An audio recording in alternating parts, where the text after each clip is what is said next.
Pero ¿cuál será mi asombro cuando paso a ver en la misma caja hasta 33 cartas de los trabajadores justificando por qué tienen familiares suyos allí durante el verano, algunos por espacio de 2 meses? Y tampoco se complicaba mucho la vida. Estos trabajadores, entre los que hay penados y libres, pues explican que durante los meses del estío se llevan allí a sus nietos, a su comadre, a una sobrina, hijos, yernos, nueras, hermanos, padres, todos alegando que el calor de Madrid verdaderamente lo hace insoportable. No es más lo que alegan.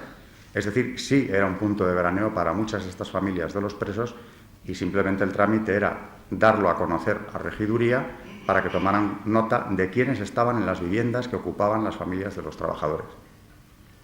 Evidentemente esto desmonta, y es uno de los documentos, este conjunto de documentos de los más espectaculares, esa teoría del campo de concentración terrorífico donde iban a morir de hambre, de frío y de malos tratos, porque es evidente que ningún abuelo, comentaba antes yo con uno de los ponentes de esta mesa, quiere llevar a sus nietos, como todos estos trabajadores, en muchos casos son sus nietos, ¿no?, a un campo de concentración a ver horrores durante un espacio de 2 meses. Y además dice el propio abuelo, como todos los veranos vendrán mis nietos. Aquello se venía repitiendo desde hacía ya bastantes años. En definitiva, y para concluir, fueron solicitándolo, hablo de los penados, solicitándolo por escrito y por obvias razones: salario, reducción de penas, poder convivir con sus familias en un trabajo bastante más llevadero que el que podían haber realizado. El caso es que, bueno, era el mismo que hacían los libres y con ventajas para todos ellos verdaderamente abrumadoras. La alimentación también era mejor que incluso en muchos lugares de España en aquella época. En definitiva, yo me he encontrado con un cúmulo de ventajas que justifican ampliamente que estos trabajadores pidieran por escrito, solicitaran ir a trabajar allí.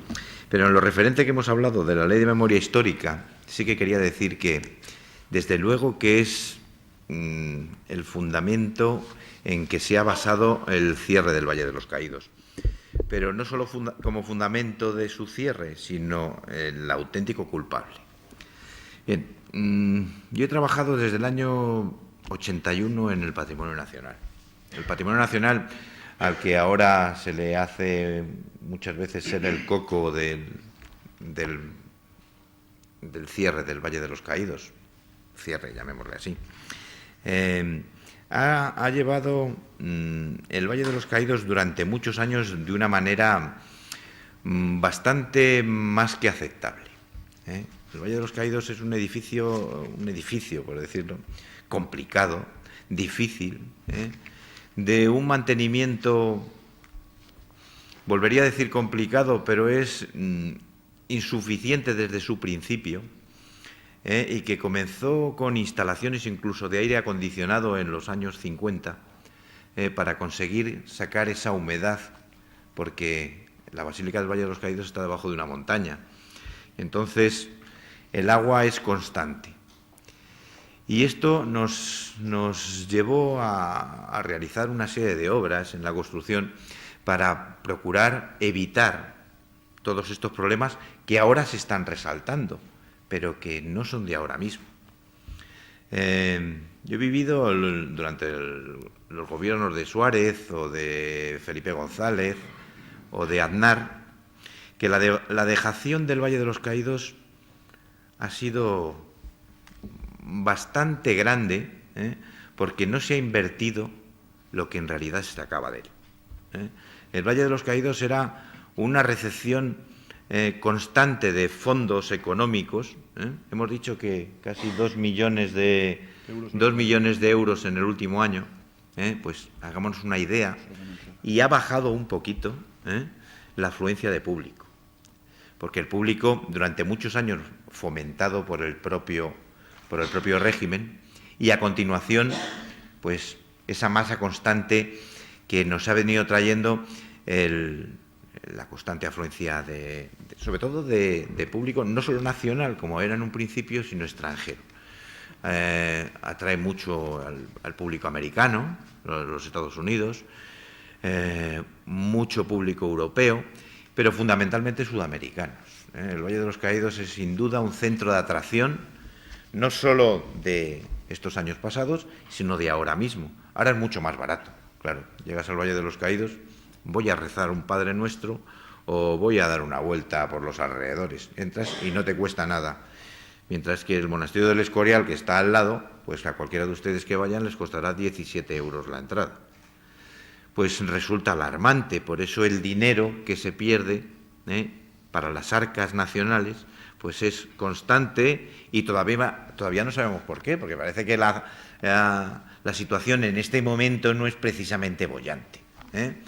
Entonces, si en el Patrimonio Nacional estamos diciendo que no tenemos dinero ni para acabar de pagar los atrasos a los trabajadores, pues imagínense lo que repercute eso en esta manera de ir tirando el dinero. Y estoy hablando de dinero público, porque alrededor de ese ente público, pues trabajaban muchas personas que tenían su negocio en un restaurante, en una venta de postales, de recuerdos, y toda esta gente pues se ha quedado sin trabajo de la noche a la mañana. Esto debe tenerse en cuenta, y debe tenerse en cuenta en un entorno como es la zona de la Sierra de Madrid, o San Lorenzo del Escorial, Guadarrama, Los Molinos, Navacerrada, toda esa zona, que ha visto muy mermada su economía, sobre todo si viven del turismo. Y esto es lo que tenemos que agradecer en estos momentos a este cierre que a través de la Ley de Memoria Histórica, simplemente como excusa, pues han venido a empujar este cierre como museo, pero a apertura, como decimos, a la liturgia y sobre todo a la oración. Pero no debemos olvidarnos que está cerrado, porque es muy fácil decir, bueno, ya hemos abierto otra vez el Valle de los Caídos. No, el Valle de los Caídos está cerrado para la visita museística y para las arcas nacionales. Es una pérdida importante de dinero constante y contante, ya que podemos valorarlo, y sobre todo porque de ese mismo dinero podría salir su recuperación. Esa dejación que ha tenido durante muchos años pues se nota. No en la piedad, como luego supongo que cualquiera de los ponentes podrá exponerles a ustedes que ha sido una de las razones que se han esgrimido para no permitir la entrada a la basílica, sino poder mantener de nuevo, por lo menos secos, esos suelos de la basílica que ahora tenemos llenos de cubos y en los que recogemos el agua simplemente como si tuviésemos una gotera.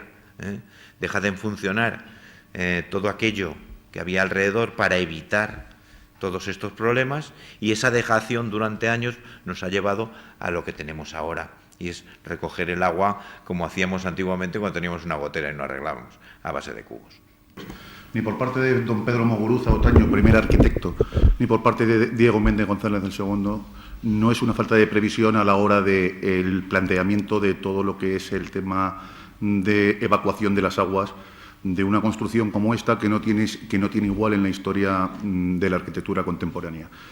Don Santos Mutiloa era el capataz de una empresa, de unas empresas constructoras, que era Huarte, y él me llegó a decir en una oportunidad antes de fallecer que idearon una máquina de inyección de hormigón armado que inyectaba, tengamos en cuenta lo que son las dimensiones de la Basílica del Valle de los Caídos, es decir, la nave principal tiene 22 metros de altura, idearon una máquina para inyectar hormigón, hasta altas alturas, y lo hizo de manera absolutamente solvente. Lo único que también los conductos que se habían previsto para la evacuación de ese agua pues quedaron también absolutamente obsoletos, incluso antes de comenzar a cumplir su cometido. Mucha gente entra en el Valle de los Caídos y dice que esto es un defecto de la construcción, cuando no es así. Por otra parte, y viendo y disfrutando de la exposición de don Alberto Bárcena, pienso que también habría que diferenciar que los presos trabajadores en el Valle de los Caídos no solamente eran presos políticos, como nos han querido hacer ver desde siempre. Es decir, había parte de presos comunes condenados, como nos ha dicho magníficamente, por delitos gravísimos, entre ellos los que apuntaban los delitos de sangre, y también había presos políticos en una mínima proporción. Es decir, que no eran presos políticos los que trabajaban en el Valle de los Caídos tan solo.